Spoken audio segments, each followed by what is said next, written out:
الشيطان الرجيم. بسم الله الرحمن الرحيم.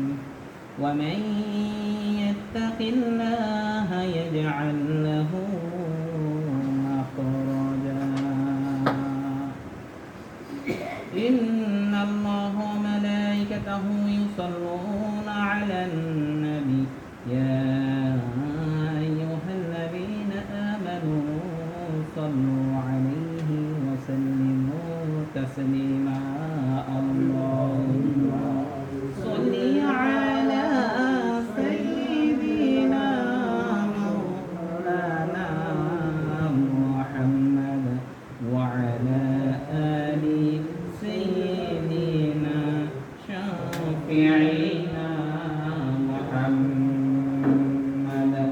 اللهم صل على سيدنا مولانا محمد وعلى آل سيدنا شافعنا محمد. আল্লাহর কাছে হাজার শুকরিয়া। আল্লাহ তাআলা আমাদেরকে এক সপ্তাহ পরে আবার এই শুক্রবার পবিত্র মসজিদে আসার ও বসার সুযোগ করে দিয়েছেন, এর জন্য শুকরিয়া জানাই। আলহামদুলিল্লাহ আলহামদুলিল্লাহ। আসলে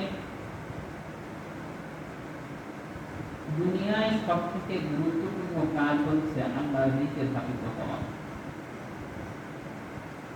এই কাজটা যদি আমরা করতে পারি, দুনিয়ার বাকি কাজ যা আছে সব আল্লাহর রহমতে, আল্লাহ তাআলার বরকতে বা রহমতের কারণে এমনিতেই দেখবেন আমাদের যা প্রয়োজন সব কাজ ঠিক হয়ে যাবে। এই কাজ যদি ঠিক না হয়, আল্লাহর দিকে ধাবিত হওয়া, আল্লাহর দিকে আসা, এই কাজ যদি না হয়, তাহলে শিওর থাকবেন দুনিয়ার ব্যস্ততা প্রচুর আল্লাহ বাড়াই দেবেন, দুনিয়ার কাজ কখনো শেষ হবে না। মানে দুনিয়ার কাজ করে কখনো মানুষটা তৃপ্তি লাভ করতে পারবে না।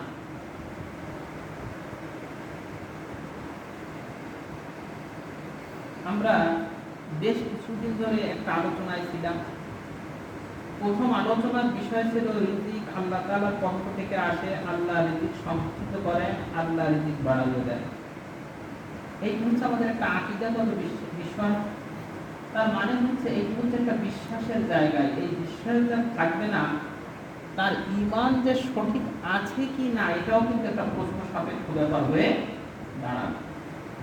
ঈমান ঠিক রাখার জন্য হলেও এই বিষয়টা ঠিক রাখা যাবে না, রিজিক আল্লাহর পক্ষ থেকে আসে। এরপরে 2 নম্বর আলোচনা ছিল, তাহলে রিজিক আল্লাহর পক্ষ থেকে আসে, আল্লাহ কেন মুশরিক কাফের বেঈমান এদেরকেও দুনিয়ার ধন সম্পদ দেয়। 3 নম্বর বিষয় ছিল লাস্টে সূরা তালাক থেকে আলোচনা করতেছিলাম। ওয়া ইয়াত্তাকিল্লাহা ইয়াজআল লাহু মাখরাজা, তার মানে রিজিক বাড়া। এরপরে মাঝে এখানে আলোচনা ছিল রিজিক বলতে কি বোঝায়। রিজিক মানে শুধু টাকা পয়সা নয়, রিজিক মানে হচ্ছে জন্মগ্রহণ না, শুধু মানে মাতৃগর্ভ থেকে শুরু করে একেবারে জান্নাত পর্যন্ত আমার যেখানে যা প্রয়োজন তার নামই হচ্ছে কি রিজিক। আর সবথেকে শ্রেষ্ঠ রিজিক হচ্ছে আল্লাহ তাআলার সন্তুষ্টি অর্জন করা। আর এরপরে রিজিক হচ্ছে নেককার স্ত্রী এবং সন্তান আল্লাহ যাকে দেয় সে পায় দ্বিতীয় স্তরের রিজিক। আর স্বাভাবিক মানুষ হিসেবে আমরা যে টাকা পয়সা, খাওয়া দাওয়া, জামা কাপড় যেটা আমরা চিন্তা করি, এই হচ্ছে সব থেকে নিচের লেভেলের রিজিক। তাহলে আমরা ওদিন আলোচনা পরিপূর্ণ শেষ করতে পারি না। কথা ছিল একটু যে ব্যক্তি আল্লাহ তাআলাকে ভয় করে, আল্লাহ তার জন্য রাস্তা বের করে দেয়। তাফসীরে জালালাইনে এই আয়াতের ব্যাখ্যা হচ্ছে ফি রাব্বিদ দুনিয়া ওয়াল আখিরাহ, দুনিয়া এবং আখিরাতে যত বিপদ আপদ বালা মুসিবত আছে সব কিছুতে আল্লাহ তাআলা তাকে একটা রাস্তা দেখিয়ে দেন।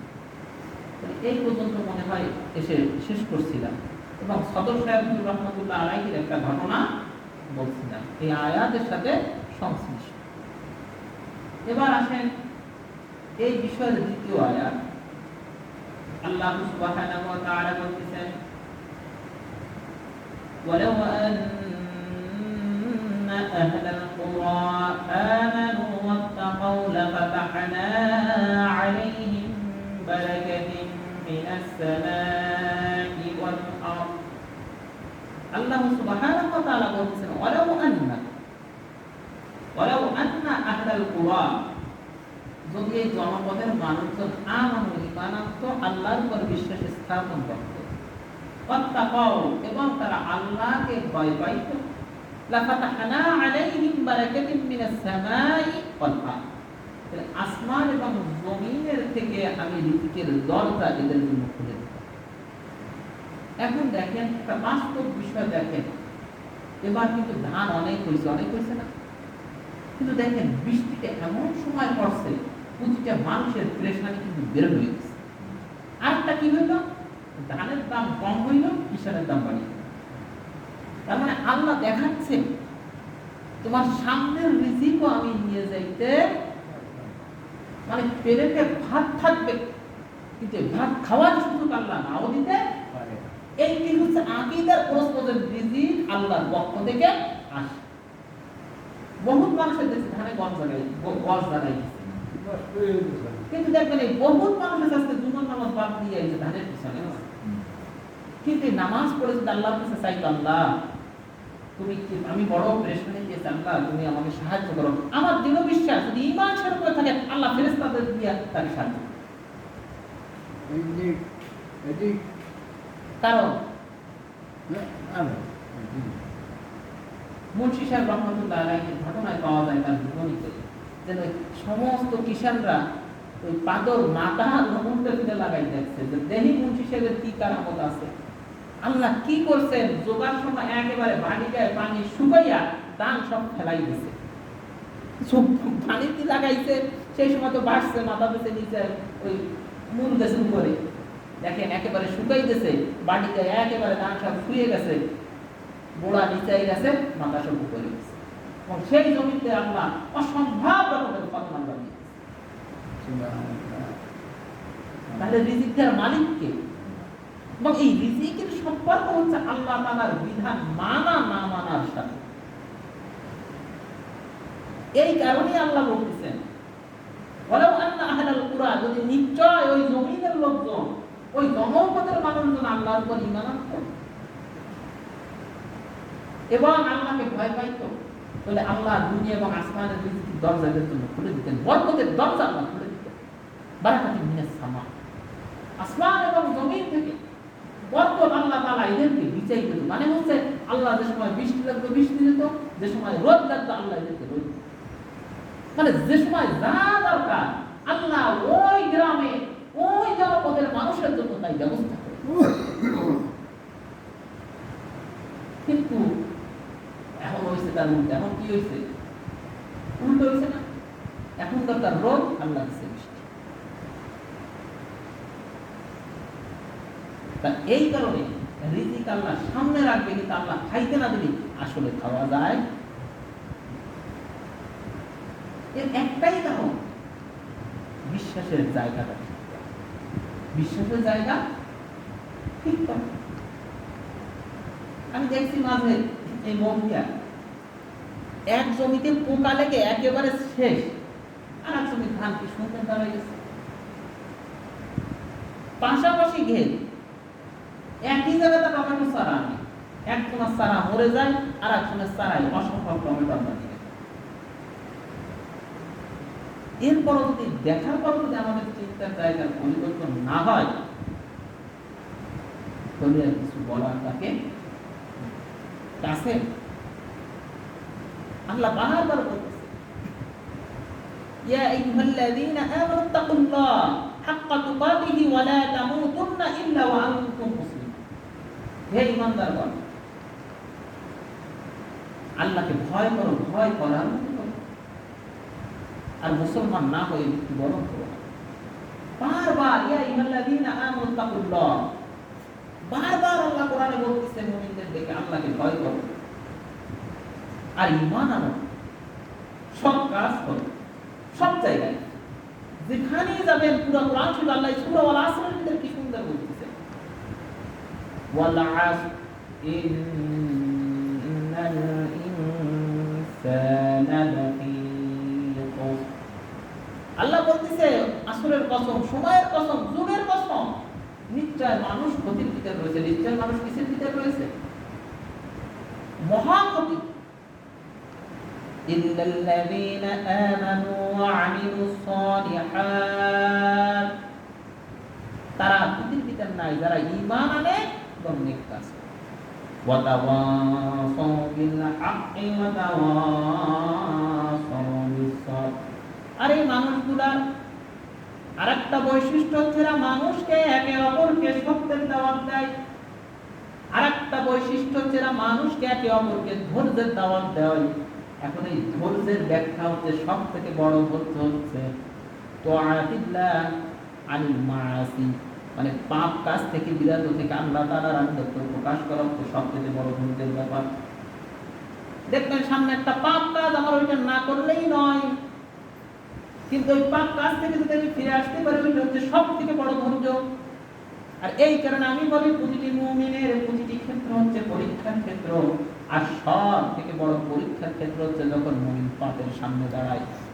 পাপ কাজ থেকে যদি নিজেকে ফিরিয়ে আনা যায়, ওর থেকে বড় সফল ব্যক্তি পৃথিবীতে আর কেউ। কিন্তু এই জায়গাটাই আমাদের কি সমস্যা, এই জায়গাটাই আমাদের সমস্যা। মানে পাপ কাজের ভিতরে আমরা সব সময় চলছি, মানে জিনিসটা যে পাপ, আমি সব সময় বলে হাঁটুর উপরে কাপড় উঠানো পাপ, এই জিনিসটাই তো আজকে আমাদের ভিতরে নেই। টাকনুর নিচে কাপড় পরা পাপ, দাড়ি চাষা পাপ, দাড়ি এক মুষ্টি আগে খাটো করা পাপ, এটাকে আজকে আমাদের সমাজের মানুষ মনে করে, অধিকাংশ মানুষ মনে করে। যারা যুবক ছেলে দেখবেন জিন্সের প্যান্ট সব টাকনুর নিচে, এরা দাড়ি শেভ করে। দাড়ি কোনোভাবেই কাটা চাচার বিধান ইসলামে নাই, এক মুষ্টির আগে, কিন্তু আমরা আমার বলধান মানে বসেই চলছে। মানে একটা মানুষের ভিতরে এই জিনিসটা আসতেছে না যে আমার দাড়ি কাটা চাচা সম্পূর্ণ হারাম, কাপড় নিচে প্যান্ট পরা কবিরা গুনাহ, হাঁটুর উপরে কাপড় উঠানো কবিরা গুনাহ। তাহলে কি করে আল্লাহ তাআলা আমাকে আপনাকে সম্মানের জায়গায় বসাবেন? কি করে আল্লাহ তাআলা ফেরেশতা দিয়া, আল্লাহ তাআলা জেন দিয়া আমার মাঠের ধান আল্লাহ বাড়ি কি করে আনবে? আমি কথাটা আপনাদের বুঝাইতে পারতেছি? কারণ সমস্যা তো আমার ভিতরে, সমস্যা আমার ভিতরে। আমি কি করে আল্লাহর সাহায্য করব? আরো সহজভাবে বুঝেন, এখন তো কেরোসিন তেল সাধারণত কিনা লাগে না, লাগে নাকি? লাগে না। কিন্তু সয়াবিন তেল আমরা ছোটবেলায় বা আপনারা তো অভিজ্ঞ এই ব্যাপারে, কেরোসিন তেল আর সয়াবিন তেল কি একই পাত্রে কোনো মানুষ আনছে জীবনে? যেটা সয়াবিন তেল ওইটা কত পরিষ্কার থাকতো, আর কেরোসিন তেল যেটা কিন্তু ওটি কিন্তু এমনি একটু ময়লা থাকতো, কেন পরিষ্কার করতে গেলেও হাতে গন্ধ লাগে, তাই না? আর সয়াবিন তেল কত সুন্দর করে পাত্রটা ধুইয়া ধুইয়া পরিষ্কার, কারণ এটা কি রান্না করে খাবো, তার সয়াবিনের পাত্রটা থাকতো পরিষ্কার, আর কেরোসিনের পাত্রটা হচ্ছে কি ময়লা। তার পরিষ্কার পাত্রে ময়লা জিনিস রাখে না, আর ময়লা পাত্রে পরিষ্কার জিনিস কেউ রাখে না। অনুরূপ ভাবে গুনাহগার ব্যক্তির জন্য আল্লাহর সাহায্য এইভাবে আসবে। মানে রহমত পাওয়ার একটা পাত্র নিজেকে তৈরি করতে হবে। একটু কি বুঝাইতে পারতেছি আপনাদের? আমি যে আল্লাহর রহমত পাবো, আমি যে বাড়ি বসে শুধু আল্লাহকে ডাক দেবো দুটো চোখের পানি ছেড়ে, আর সাথে সাথে আল্লাহ আমার ব্যবস্থা করে দিবেন, তাহলে সেই পাত্রটাকে আমার তৈরি করতে হবে না? কি কি বলেন? পাত্র তৈরি করতে হবে কি না? আমি নিজেকে তৈরি করলাম না, ফেরেশতাদের কাশ্মীর পাত্রের মতো আমার অবস্থা ময়লা আবর্জনা হইল, আমি কি করে আমার ভিতরে সয়াবিন তেল রাখার হবে? আমি সহজভাবে কি বুঝাইতে পারতেছি বিষয়টা আপনাদের? তাহলে আমি পাপ কাজ ছাড়বো না, আর দুনিয়ায় সম্মান চাবো, আল্লাহ পক্ষ থেকে সবকিছু আমাকে করে দেবে এইটা চাবো, এইটা কখনো হতে পারে? এখন পাপ কাজ ছেড়ে দেখেন, পাপ কাজ ছেড়ে দেখেন। এই যে পাখি, দুনিয়া যত প্রাণী আছে, কোন প্রাণী খাবার নিয়ে চিন্তা করতে হয়। সাপ, ব্যাঙ, বিচ্ছু, পিপিলিকা, কোনো কেউ কি দেখছেন নাকি ঘরে আমার মতো ট্রাং আছে, ড্যাগ আছে, চাল লেখা ড্রাম আছে? একমাত্র মানুষেরই আছে। আর সেই মানুষেরই দেখেন পেশা। কারণ কি? যত প্রাণী পৃথিবীতে আছে, আল্লাহ তাআলা যাকে যে হুকুম করেছে সে ওই হুকুমের উপরে সর্বদা অটল থাকে। একমাত্র মানুষ যে হারাইছে তার হুঁশ, কারণ সে আল্লাহ তাআলার হুকুমের পরে, বিধানের পরে অটল থাকে না। বিদায় যত সমস্যা, যত দুশ্চিন্তা, যত বালা মুসিবত, বিপদ আপদ তার উপরে পড়ে। আমি কি কথাটা ক্লিয়ার বুঝাইতে পারছি? একেবারে পরিষ্কার? আমি কি ঠিক মতো বলতে বুঝাইতে পারতেছি কিনা আপনার? কারণ কি? আল্লাহ কোরআনে বলতেছে, ইয়া আইয়ুহাল্লাযীনা আমানু দুখুলু ফিস-সিলমি কাফা ওয়া লা তাত্তাবিউ খুতুওয়াতিশ শাইতান ইন্নাহু লাকুম আদুউউন মুবিন। হে ঈমানদারগণ, তোমরা পরিপূর্ণভাবে ইসলামের ভিতরে পরিবেশ করো, তোমরা কখনো শয়তানের পদঙ্ক অনুসরণ করো, নিশ্চয় সে তোমাদের প্রকাশ। আল্লাহ এই কথা বলে দিল, আর আমি আমার মতো চললাম। আমি তো সব সময় বলি পরিপূর্ণ ইসলামের ব্যাখ্যা হচ্ছে, একটা হচ্ছে পরিপূর্ণ ইসলাম আর একটা পরিপূর্ণ ভাবে ইসলাম। একটা ইসলামের ব্যাখ্যা হচ্ছে আমার মাথার চুল থেকে শুরু করে একেবারে নখ পর্যন্ত সবকিছু আল্লাহ তাআলার হুকুমের ভিতরে পরিচালনা করা।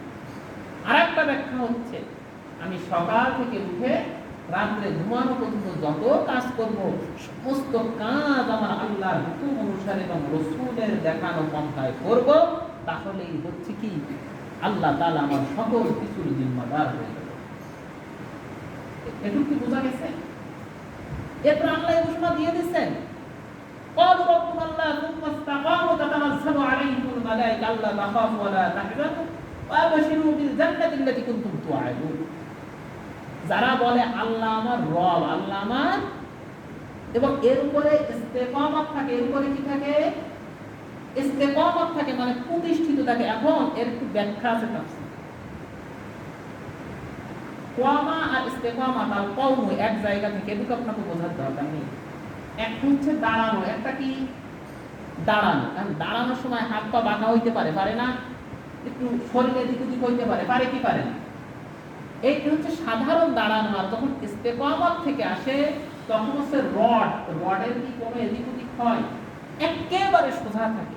ইস্তেকামত মানে হচ্ছে আল্লাহ তাআলা যেভাবে বলেছেন সেইভাবে নিজেকে প্রতিষ্ঠিত করা আল্লাহর বিধিবিধানের উপরে, এর নাম হচ্ছে ইস্তেকামত। ক্বালু রাব্বুনা আল্লাহ সুম্মা ইসতাকামু তাতানাজ্জালু আলাইহিমুল মালায়েকা। আর যারা এটা পারবে তাদের জন্য ফেরেশতা অবতীর্ণ হয়। তাদের জন্য কি হয়? আল্লাহ ফেরেশতা পাঠায়। তাতানাজ্জালু আলাইহিমুল মালায়েকা আল্লা তাখাফু ওয়া লা তাহজানু।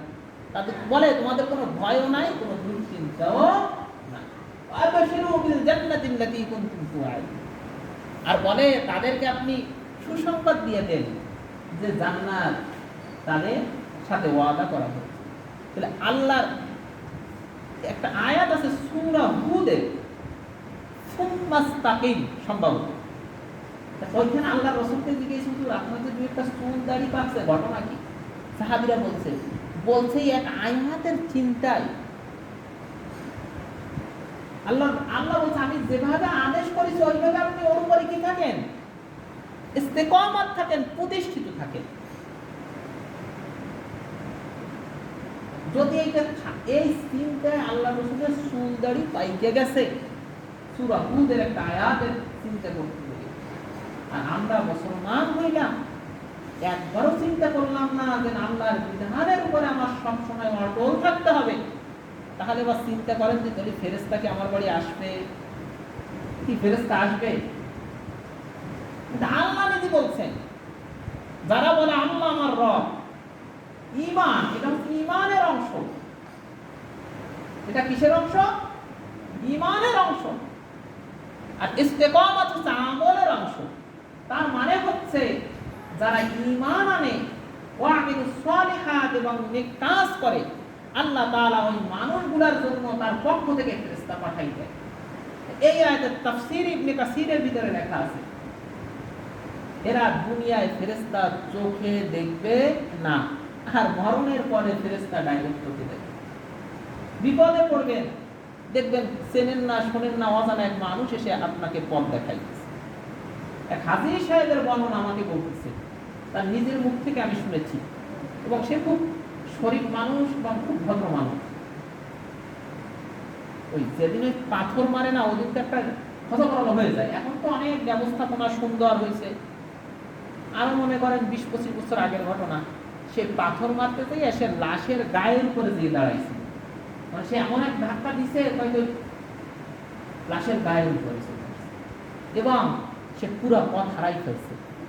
বাঙালি মানুষ যদি পথ হারাই ফেলে কি অবস্থা হয়? এখন তো খুব পেরেশানিতে পড়ে গেছে।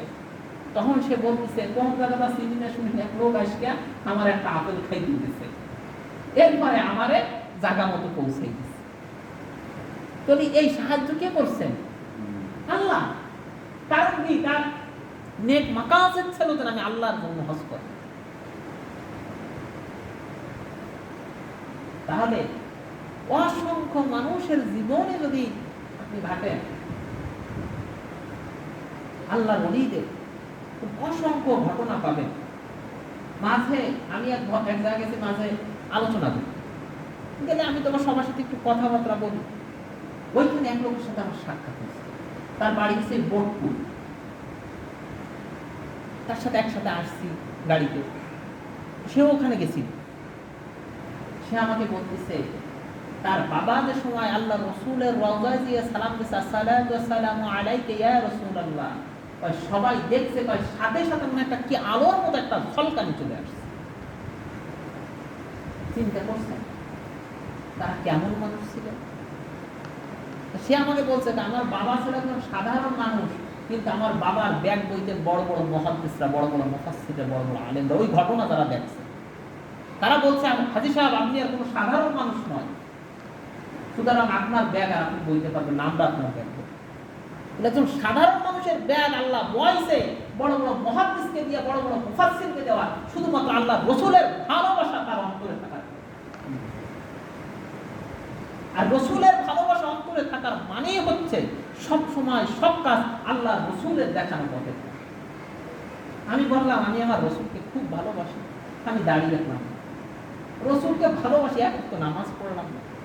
রসুলকে ভালোবাসি, জিকির আজকারের ধান করলাম না। রসুলকে ভালোবাসি, দুরূদ শরীফ পড়লাম না। রসুলকে ভালোবাসি, পর্দা আমি করলাম না। আমার বাসায় পর্দার কোনো চিন্তাও আমি করলাম না। কিন্তু এইটার নাম কি ভালোবাসা হয়? এইটার নাম কি ভালোবাসা হয়? ইন কুনতুম তুহিব্বুনাল্লাহ ফাত্তাবিউনি ইউহিব্বুকুমুল্লাহ। স্পষ্ট আল্লাহ বলছে, যদি ইন কুনতুম তুহিব্বুনাল্লাহ, আল্লাহর ভালোবাসা পেতে চাও, ফাত্তাবিউনি, আমাকে অনুসরণ করো। তার মানে হচ্ছে রসুলের অনুসরণ এবং অনুকরণের ভিতরে আল্লাহ তাআলা পুরা ইসলামটা আমাদের জন্য রেখে দিয়েছে। এখন আমি বললাম, আমি সাধারণ এই উদাহরণটা আমি তো আপনাদের মসজিদেও মাঝে মাঝে দেই, যে স্ত্রীকে যদি বলি, স্ত্রী আমাকে বলে আমি ভালোবাসি, আর আমি বললাম এই তরকারি দাও, সে এনে দিল, সে আমার কথা শুনেই না। বললাম একটু পানি ঢেলে দাও, আমার কথা শুনেই না। বললাম একটু চা খাবো, সে আমার কথা শুনেই না। বললাম আমার একটু এগিয়ে দরকার, সে শোনেই না। আর কতদিন আমার সামনে ঘুরে আর কয় ভালোবাসি ভালোবাসি, ফিডেনকে এক টমাটি পড়বে। আর মেজাজ কিন্তু চরম খারাপ হবে, তোরে ভালোবাসা আমি দিয়ে দেব। কি করে কি কবে না? কাজ নেই, কদ্দা করতেছি, একটাও গায়ে লাগে না, আর তুমি ভালোবাসি লইয়ে আসো। ঠিক, রসুলকে ভালোবাসার মানে হচ্ছে রসুলের সুন্নাতের নববীকে অনুসরণ করা। এর নামই হচ্ছে ইসলাম, এর নামই হচ্ছে কোরআন, এর নামই হচ্ছে হাদিস। আর যদি সব কাজে আল্লাহর রাসূলকে অনুসরণ করতে পারি, গুনাহমুক্ত একটা জীবন গড়তে পারি, তাহলে প্রথম যে আয়াতে ছিলাম ওয়ালাউ আন্না আহলাল কুরা আমানু ওয়াত্তাকাউ লাফাতাহনা আলাইহিম বারাকাতিন মিনাস সামাই ওয়াল আরদ, যদি ওই জনপদের ওই গ্রামের লোকজন বাসিন্দারা ঠিকমতো আল্লাহর উপর ঈমান আনে এবং আল্লাহকে ভয় করে পাপ কাজ থেকে বিরত থাকে এবং আল্লাহ তাআলার সকল আদেশ যদি এরা মানে, তাহলে আসমান এবং জমিনের বরকতের দরজা আমি এদের জন্য খুলে দেব।